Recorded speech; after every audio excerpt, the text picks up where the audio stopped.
Não existem bilhões de pessoas, nossa pátria para um bom sistema. Agosto. 24 de agosto de 1967. Sindicatos apoiados pelos comunistas em Hong Kong jogaram gasolina em Lam Boon e o queimaram vivo, em plena luz do dia. Lam era um apresentador de rádio e ele criticava os distúrbios causados pelos comunistas. Esses distúrbios mataram 51 pessoas e feriram 848, mas isso não terminou bem para os comunistas. As autoridades britânicas reagiram com uma medida fria. Elas forçaram os grupos comunistas a se registrarem, levando todos para a clandestinidade. Todos se registraram, exceto um. O mesmo grupo hoje destruiu a democracia em Hong Kong, e suas duas leis estão forçando a cidade a obedecer às suas ordens. Oficialmente é Partido Comunista Chinês, PCC. Extraoficialmente é chamado de assassino da democracia. Agora, PCC, bots vão tentar enterrar este vídeo como fazem com todos os outros que os expõem, exceto quando você clica no botão de curtir e vira o algoritmo contra eles. Obrigado. Por mais de 50 anos, Hong Kong, sob domínio britânico, foi refúgio para chineses que fugiam do comunismo, mas temiam que a coletivização também chegasse até eles. Entre 1952 e 1965 apenas, pelo menos 1,5 milhão de pessoas buscaram refúgio em Hong Kong para fugir do partido. Mas, mesmo durante os tempos coloniais, os comunistas nunca estiveram realmente longe de Hong Kong. Apoiadores comunistas desempenharam papéis nas greves em massa de 1922 e 1925. Essas greves são algo que a história lembra. Mas alguns momentos não são apenas registrados. Eles são gravados na memória com sangue, como o de 1967. Naquele ano, agitadores de sindicatos trabalhistas apoiados pelos comunistas instigaram tumultos. 51 pessoas morreram, 848 ficaram feridas. Após essa violência, as autoridades coloniais forçaram os grupos comunistas a se registrarem junto ao governo, levando todos eles à clandestinidade, exceto um, que é o PCC. Parece que o PCC foi mais esperto que os britânicos, mas na realidade foi um acordo informal que nunca apareceu no papel. O PCC nunca foi forçado a se registrar em Hong Kong porque criou uma situação impossível que ninguém queria enfrentar. Pedir que se registrassem exigiria que Pequim aceitasse a lei britânica, contradizendo a afirmação chinesa de que Hong Kong era seu território. Pressionar essa questão podia expor a disputa de soberania e desestabilizar Hong Kong, que era valioso demais para ser arriscado. Foi a principal janela da China para o mundo em comércio, inteligência e operações, mesmo antes de terem assento na ONU. O Partido Comunista Chinês nunca pediu registro, então nada foi rejeitado. Forçar esse tema traria à tona a discussão sobre soberania e causaria instabilidade. Diferente de pequenos grupos comunistas banidos após os distúrbios de 1967, o Partido Comunista Chinês atuava secretamente por frentes como a Xinhua e o Banco da China, sem se expor diretamente. Tanto Grã-Bretanha quanto China lucraram ao ignorar o problema. Os britânicos mantinham Hong Kong estável e lucrativa, enquanto a China preservava seu posto estratégico. E, como observou um analista, ambos os lados estavam satisfeitos em manter um véu sobre toda a situação, até a transferência em 1997. Mas essa transferência veio com uma condição. A China prometeu um país, dois sistemas, concedendo à cidade suas próprias leis e tribunais. E a China cumpriu sua palavra. Hong Kong tinha seu próprio conselho local, chamado LegCo. Alguns membros eram eleitos diretamente pelos cidadãos comuns, mas outros membros representavam setores de trabalho específicos e grupos profissionais. Era justo? Na verdade, não. Esses representantes dos setores de trabalho eram em sua maioria pró-Pequim, mas o lado pró-democracia ainda tinha voz nas eleições diretas e a usou para pressionar o governo. No papel, Hong Kong era uma democracia completa, mas Pequim sempre controlou os bastidores. Parece injusto, mas ao menos aquele pequeno espaço democrático existia e era usado para enfrentar o Partido Comunista Chinês até 2019. Em 2019, o Partido Comunista Chinês tentou aprovar uma lei para permitir a extradição de pessoas de Hong Kong à China continental para julgamento. As pessoas ficaram apavoradas. Milhões protestaram nas ruas, tornando esse o maior levante já visto por Pequim em Hong Kong. O que começou como raiva por causa de uma lei, rapidamente se transformou em algo maior. As pessoas queriam democracia de verdade, queriam que a polícia fosse responsabilizada pela forma como tratava os manifestantes. A raiva não diminuiu. Ela se transformou em vingança, mas com armas e violência. Em novembro de 2019, aconteceram as eleições locais e os candidatos pró-democracia tiveram uma grande vitória. Eles conquistaram quase 90% das cadeiras. Isso provou que a maioria das pessoas em Hong Kong queria democracia, mas Pequim viu isso como uma ameaça direta. 6 meses depois, em 30 de junho de 2020, eles revidaram. Pequim ignorou completamente o governo local de Hong Kong e impôs à força a Lei de Segurança Nacional. Essa lei tornou 4 coisas ilegais: tentar se separar da China, se opor ao governo, terrorismo e colaborar com países estrangeiros. As definições eram vagas de propósito, pois quase tudo podia ser crime. Nenhuma definição específica foi citada. Pequim criou um novo sistema de segurança acima do governo de Hong Kong, com um comitê especial que nenhum tribunal pode questionar. Abriram um escritório gerido por oficiais do continente que respondem só a Pequim e deram grande poder à polícia de Hong Kong. Eles podem revistar sua casa sem permissão de um juiz. Podem congelar sua conta bancária quando quiserem, sem precisar de aprovação de ninguém. Mas o golpe final foi dado em 2021. Depois da Lei de Segurança Nacional, em 2020, Pequim foi direto ao sistema eleitoral em si. Em 11 de março de 2011, o Congresso Nacional do Povo aprovou a Resolução dos Patriotas governando Hong Kong. Basicamente, isso permitiu que Pequim reescrevesse a lei básica de Hong Kong do jeito que quisesse. 3 semanas depois, em 30 de março, o Comitê Permanente do Congresso Nacional do Povo aprovou e rapidamente virou lei em Hong Kong. Na verdade, a China nem tentou esconder. Eles disseram: apenas pessoas patriotas poderiam concorrer a cargos públicos. Emily Lau, uma ex-parlamentar pró-democracia, não poupou palavras. Ela disse à AFP: esse novo sistema é degradante e opressor. Ela temia que causasse mais agitação nas ruas. As figuras da oposição sabiam exatamente o que estava acontecendo. Pequim estava os excluindo completamente do parlamento. Deixe-me explicar como esse novo sistema realmente funciona. Eles pegaram o comitê eleitoral e o expandiram de 1.200 membros para 1.500. Esse comitê está cheio de pessoas pró-Pequim. Antes, ele apenas escolhia o chefe do executivo de Hong Kong. Agora ele controla todos os candidatos. Para disputar o parlamento, entrar no comitê eleitoral ou concorrer a chefe do executivo, é preciso aprovação prévia do comitê de triagem. Se acharem que você critica Pequim, está fora. Simples assim. A Lei de Segurança Nacional de 2020 e a Lei do artigo 23 de 2024 deram a Pequim poder para silenciar qualquer opositor. Mas se você observar o parlamento, o lédico aumentou de 70 para 90 assentos. Parece bom, certo? Errado. Os assentos eleitos diretamente, aqueles que as pessoas comuns votam, caíram de 35 para 20. Eles cortaram quase pela metade. Então, de onde vêm esses outros 70 assentos?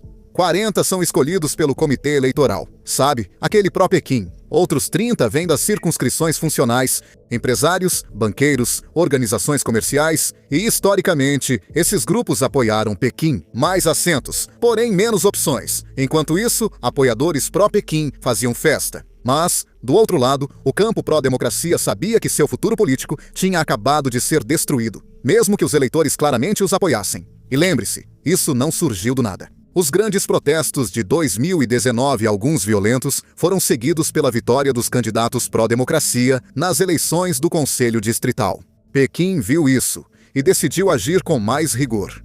Primeiro, impôs a Lei de Segurança Nacional, que tirou a independência de Hong Kong e facilitou punir manifestantes. Dezenas foram presos. Em novembro de 2022, legisladores foram rotulados como ameaças à segurança nacional e expulsos. Quase todos os pró-democracia de Hong Kong renunciaram em protesto. O objetivo do Partido Comunista Chinês ficou claro. Pequim assume o controle total. Eles estão exigindo lealdade total. E quanto à democracia, estão destruindo-a pedaço por pedaço.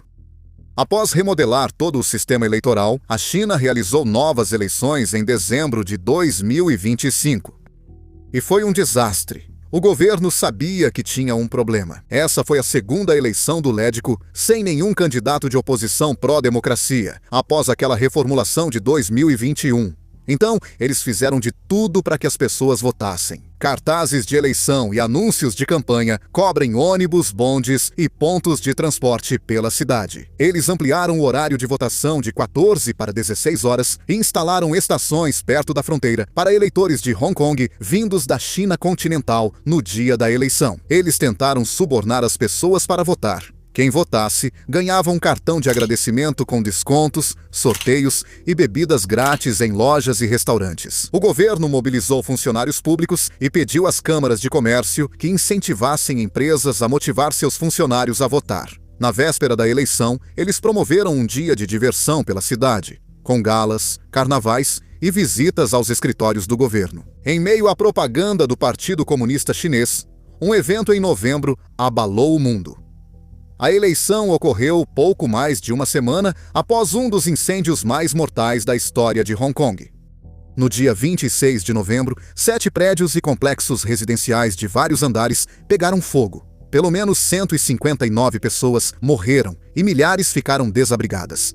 Os moradores de Hong Kong lamentaram, buscaram entender o ocorrido e exigiram investigação independente e responsabilização oficial. O governo fez difamações e intimidações. Myles Kwan, estudante universitário, distribuiu panfletos pedindo investigação independente e foi detido pela polícia. Ele criou uma petição online com 4 exigências relacionadas a vítimas, apoio e responsabilização, levando à sua prisão. Advogados, assistentes sociais e especialistas em políticas públicas planejavam uma coletiva sobre o incêndio. Mas, após o organizador ser intimado pela polícia, tudo foi cancelado. Um oficial de segurança nacional visitou o complexo incendiado. Depois, um jornal do governo publicou algo assustador. Alegaram que manifestantes vestidos de preto, símbolo dos protestos pró-democracia de 2019, e de seus apoiadores, tentavam sequestrar os esforços de ajuda. Para fins antigovernamentais, alertou o ramo de segurança nacional de Pequim. Não usem o desastre para causar caos em Hong Kong.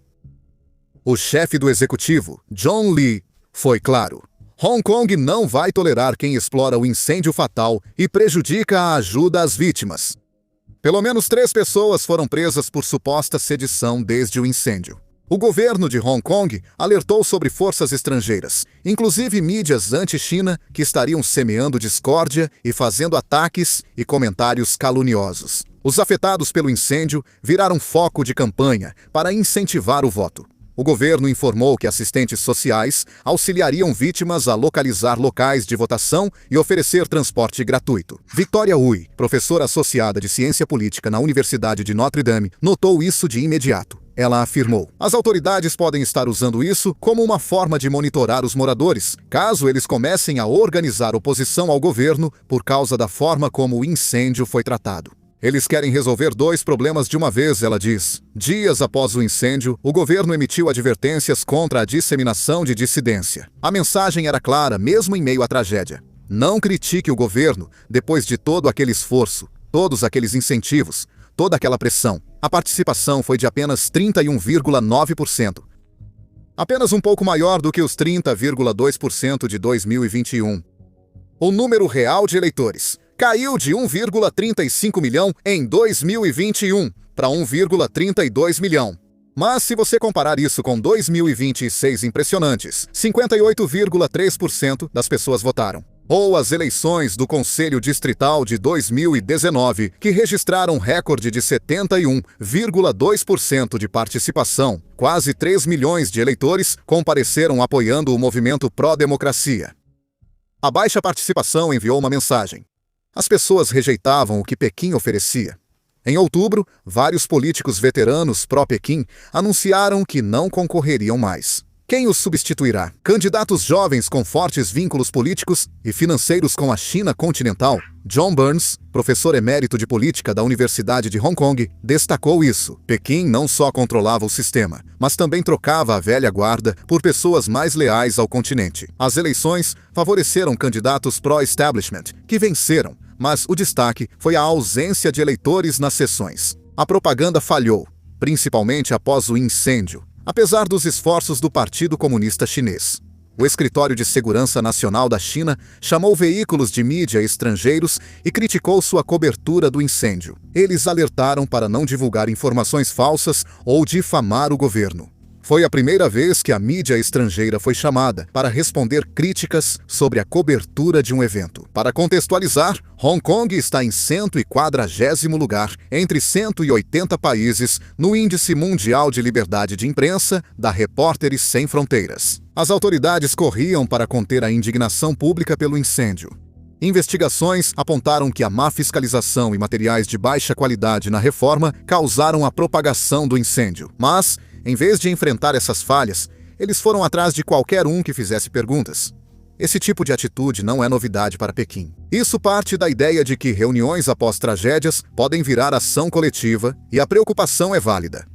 Os protestos pró-democracia na Praça da Paz Celestial começaram com um luto público. Quando tudo parecia perdido, ainda olhavam para um homem entre a democracia de Hong Kong e a ameaça do Partido Comunista Chinês. Jimmy Lai, o Vingador. Ele chegou a Hong Kong como um refugiado de 12 anos vindo da China continental. Um clandestino sem um tostão em um barco, ele construiu uma fortuna e se tornou um bilionário, feito por si mesmo. Ele fundou o Apple Daily, tabloide pró-democracia, famoso por críticas ao Partido Comunista Chinês. Críticos o chamavam de sensacionalista, mas era lido por milhões. O envolvimento de Lai em causas democráticas começou após os protestos da Praça da Paz Celestial em 1989. Por meio de seus jornais, ele apoiou os milhões de hongkongueses que marcharam pela democracia em 2014. E novamente, em 2019, ele mesmo foi às ruas durante os protestos mais pacíficos. Embora seja cidadão do Reino Unido, ele se recusou a sair. Ele sempre afirmou que devia a Hong Kong e queria que a cidade mantivesse a liberdade que recebeu. Isso motivou sua política, sendo crítico do Partido Comunista e apoiador do movimento pró-democracia de Hong Kong. Mas sua luta lhe custou a liberdade. Em uma manhã de inverno de 2022, Rafael Wong e Figu Chan foram à prisão Stanley, em Hong Kong, encontrar Lai. Sim, você ouviu direito. Eles foram presos com décadas de diferença. Lai aos 70 anos e Wang e Chan, cerca de 40 anos mais novos. Todos eles participaram dos turbulentos protestos de 2019, quando centenas de milhares exigiram democracia. Todos sonharam com uma Hong Kong diferente. Jimmy Lai está preso desde 2020. Em 15 de dezembro de 2025, 3 juízes de segurança nacional consideraram Jimmy Lai culpado de conluio com forças estrangeiras e sedição. O homem de 78 anos não pareceu surpreso quando o veredicto foi lido. A condenação do magnata da mídia bilionário Jimmy Lai. Esse foi o último prego no caixão da democracia de Hong Kong. Lai ficou quase 5 anos detido. A maior parte em confinamento solitário, totalizando mais de 1.800 dias em prisão de segurança máxima. Os juízes cumpriam o papel para o qual foram escolhidos, ignorando provas e usando um julgamento político de fachada para condená-lo. Lai, com diabetes, agora pode pegar prisão perpétua. A família dele teme que ele morra atrás das grades. O julgamento em si foi notável. Lai passou 156 dias sendo julgado. 52 deles no banco das testemunhas. Ele declarou-se inocente de todas as acusações. Poucos acreditavam em sua absolvição. Julgamentos de segurança nacional têm mais de 95% de condenações em Hong Kong. Durante o julgamento, promotores acusaram Lai de usar o Apple Daily para pedir sanções contra a China. Os juízes emitiram uma decisão de 855 páginas, afirmaram que Lai queria derrubar o Partido Comunista e usou o Apple Daily para incitar ódio e desprezo pelo governo entre os moradores de Hong Kong. Eles disseram que não havia dúvida de que Lai nutria ressentimento e ódio pela RPC. Durante muitos anos de sua vida adulta, ele se alinhou com os valores ocidentais. Até seu jornal teve que fechar em 2021, quase um ano após a prisão de Lai. E qual foi a prova desse crime? Um apoiador declarado de Trump, Lai viajou para Washington no auge dos protestos e se encontrou com o então vice-presidente Mike Pence e o então secretário de Estado Mike Pompeo. Ele tentou se encontrar com o próprio Trump. Os juízes citaram essas reuniões, muitas ocorridas antes da lei de segurança, como prova de sedição e conluio com estrangeiros. Eles também mencionaram mensagens no WhatsApp com ativistas pró-democracia e líderes do Apple Daily, além de um artigo de opinião do New York Times. Ele escreveu em maio de 2022, onde sugeriu punir a China por sua repressão, revogando vistos de estudante para os filhos de funcionários do governo. Em 2022, ele já havia sido condenado a 5 anos e 9 meses de prisão por fraude não relacionada. Espere que a China exija que Hong Kong seja duro com ele. Como alerta a quem defenda a democracia. O veredicto foi condenado por apoiadores e líderes estrangeiros, incluindo o presidente dos Estados Unidos, Donald Trump, que já prometera tirá-lo de lá. As autoridades de Hong Kong esperam que o mundo esqueça logo, mas Lai seguirá como símbolo da mudança da cidade. Agora, para seus apoiadores, será lembrado como mártir por suas convicções. Lai é a vítima mais proeminente, mas está longe de ser a única. Desde que a China aprovou a Lei de Segurança Nacional em 2020, Pequim a utilizou para eliminar o movimento pró-democracia da cidade. As condenações de Jimmy Lai evidenciam como os tribunais de Hong Kong mudaram. O judiciário já foi independente, garantindo à cidade credibilidade internacional. Mas a Lei de Segurança Nacional acabou com tudo isso. Segundo o artigo 44, o chefe do executivo pode selecionar os juízes para casos de segurança nacional. Então, quando alguém está sendo julgado por essas acusações políticas, o governo está literalmente escolhendo quem decide o resultado e não se trata apenas de quem está julgando. O secretário da Justiça pode acabar com júris alegando proteção de segredos de Estado ou segurança dos jurados. Foi exatamente isso que aconteceu com Jimmy Lai e aqueles 47 ativistas pró-democracia. Em vez de um júri popular, 3 juízes nomeados pelo governo decidem. O sistema de fiança também foi totalmente invertido. Você precisa convencer o tribunal de que não repetirá atos que ameacem a segurança nacional, o que é quase impossível de provar. É por isso que tantos ativistas ficam anos presos antes dos julgamentos. Tudo isso aponta para o mesmo. O poder executivo agora controla o que deveria ser um processo judicial independente. O Partido Comunista Chinês, intoxicado pelo poder, não só destruiu a democracia, mas também eliminou a humanidade. Por mais de 3 décadas, o partido tratou qualquer atividade cívica espontânea, após desastres, como uma potencial ameaça política. A sequência é sempre a mesma. Controlar a narrativa, agir rápido contra quem se manifesta e preferir exagero à cautela. Para Pequim, desastre nunca é apenas desastre, é uma potencial crise, uma faísca que precisa ser apagada antes que vire um incêndio. Veja o padrão. Após o terremoto de Sichuan, em 2008, que matou milhares de crianças, pais e ativistas questionaram por que escolas desabaram, mas os escritórios do governo ficaram intactos. Eles foram detidos, vigiados ou silenciados. Investigações independentes de advogados, voluntários e intelectuais, como Ai Weiwei, foram reprimidas. Eles enviaram uma mensagem clara de que o luto privado era permitido, mas o luto organizado não. Um acidente de trem de alta velocidade em 2022. O naufrágio de um navio de cruzeiro em 2015. Uma explosão em um porto de Taijin matou 173 pessoas em 2022. Após um acidente com um ônibus levando pessoas para a quarentena da Covid, manifestações de luto online foram censuradas. Depois, novamente, após um incêndio mortal em um apartamento durante o lockdown. Sempre que famílias, cidadãos ou jornalistas buscavam a verdade, lamentavam ou cobravam responsabilidade, eram tratados como ameaças políticas. Mas o mais triste é que a última esperança de democracia em Hong Kong morreu.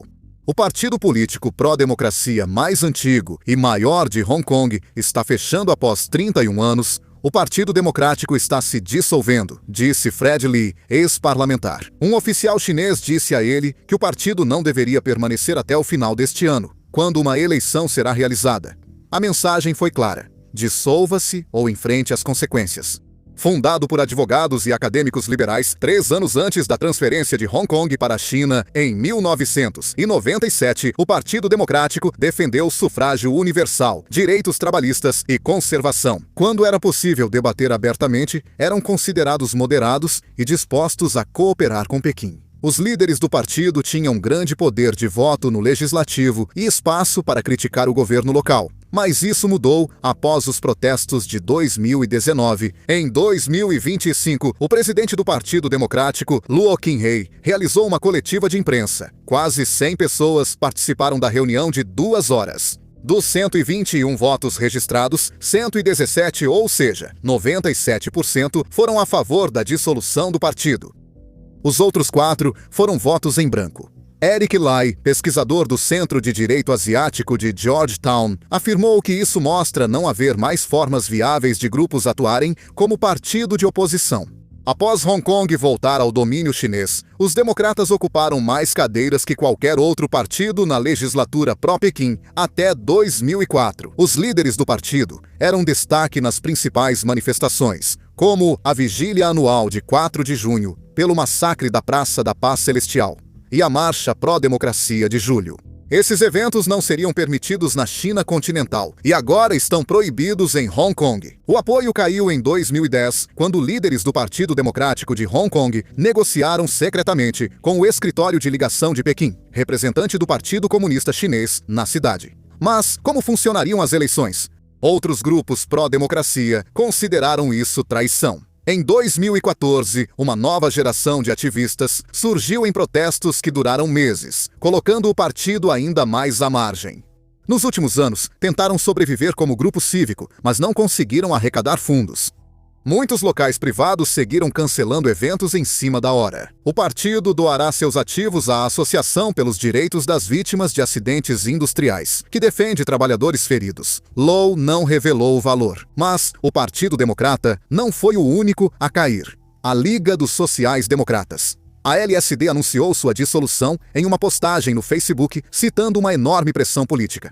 A declaração deles foi de partir o coração. Partimos com o coração pesado e a consciência pesada, cientes de que não seremos os últimos a cair. Mesmo ao partir, seguimos ao lado dos que ainda lutam nas sombras. Fundada em 2006, a LSD defendia causas populares e exigia mais democracia. Até recentemente, no dia 1º de maio, eles estavam pedindo proteções mais fortes para os trabalhadores. O ex-deputado e fundador da LSD, Leung Kua-kong, estava entre os 45 ex-ativistas condenados em novembro com base na Lei de Segurança Nacional de 2020. Leung, de 69 anos, recebeu 6 anos e 9 meses de prisão por seu papel nas primárias não oficiais, vistas como uma tentativa de paralisar o governo. Desde o início da repressão de Pequim, quase 100 organizações civis e pró-democracia em Hong Kong foram dissolvidas. O Partido Cívico foi encerrado em 2023. Apenas um partido pró-democracia permanece. A Associação de Hong Kong para a Democracia e Subsistência do Povo foca em questões sociais e incentiva os residentes a votar no sistema eleitoral reformulado. Hong Kong virou foco de tensão entre China e Ocidente. Os EU já sancionaram 42 autoridades chinesas e de Hong Kong por políticas que afetam a autonomia da cidade.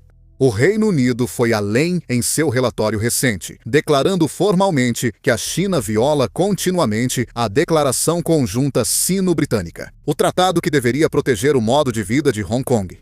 A condenação de Jimmy Lai e o bloqueio de Pequim a parlamentares do Reino Unido em Hong Kong prejudicaram muito a imagem da cidade como centro internacional aberto. O G7 e a União Europeia continuam pedindo a libertação dos presos políticos e o fim da Lei de Segurança Nacional. Mas Pequim simplesmente descarta tudo isso como interferência em seus assuntos internos. O que está acontecendo em Hong Kong está causando repercussões além da própria cidade.